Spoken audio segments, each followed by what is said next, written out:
Ayan, si Sir JR, kukuha siya ng isang choco barley pang tanggal ng amat. Charot lang, kuya. Hi guys! So since traffic ngayon, gusto kong magkaroon ng challenge tonight. We're going to Poblacion, Makati tonight. Ano, ready ka na balikan yung paano tayo nagsimula dati? Yes, ready. Nag-warm up na ako, guys. Oo, nag-warm up na dito sa Green Hills. First time ko lang makakapunta ng Poblacion at dahil yan sa kagustuhan kong mag-business. Yeah! So tara, sumano ka. Ano bang gagawin natin, Apa? Ito na. Ito pala yung Poblacion. Ngayon ako nakapunta sa Poblacion. Marami dito mga gay bar, may nightlife. And so magkasama kami ngayon, mag-approach kami ng mga tao to try to sell something sa kanila. Trip lang namin. Try mo na ba itong barley? Start na. Maritoni Fernandez. Ayan, start na siya. So, yun lang. Sige, tara. Let's go. Hi everyone! So, pumunta ko na sa 7-Eleven. Bumili muna ako ng drinks. Kasi syempre, bukod sa lakas ng loob, kailangan dapat mukha ka talaga nagpa-party.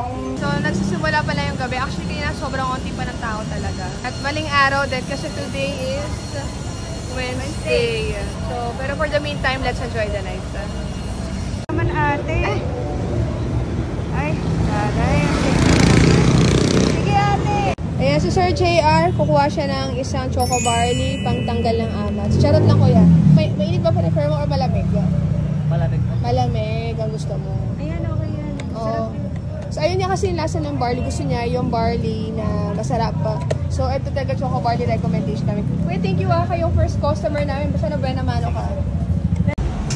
Hello guys! So, nakabenta na kami ng isang box. Saka isang sachet. Actually, na mga 5 minutes ago may bumili na isang box. At nakaset kami ng appointment. Yes. Ano malapit nun? Pwede na, nilarekita rin ako, no? Actually, pwede na ako. May papasukan na dito na additional income si Tin. Pwede naman. Kasi labas yung chan niya. Mapasado siya dito, guys. Mapasa siya. Diba ko na akong extra income. Ako out of age, 37 na expired. Charas. Okay, so yun guys. So yun lang yung update ngayon. So 11:02. 11:02. So yun na. Meron na tayong At meron kaming prospect lapitan. Feeling na, kaya lang na-intimidate kami kasi ang daming bodyguards. Pero sige, laban lang guys. Let's go. Pangalan mo ba mo? Ninay? Ninay. And si? Noraina. Noraina and? Cyrus Gildisman.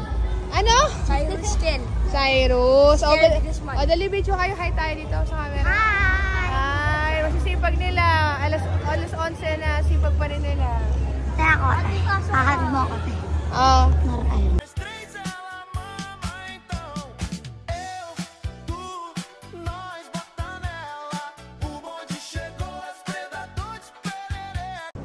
Hi guys! To wrap up the night, ito naman yung mga achievements namin. Bukod sa nakabenta kami ng boxes, nagkakaroon ng mga bagong friends, nakapag-TikTok pa kami. Tapos, nakapag-set ng appointment sa ilang bar owners. yes. At naka 5,000 steps pa kami. Actually, onti pa yung tao talaga ngayon. Sa totoo lang. Pero babalik kami dito ulit kasi napakaganda ng market. At syempre, itatry pa namin i-push yung sarili namin and to get out of our comfort zone. Nakakamiss. Just like the old days, Apa. Yun lang, good night.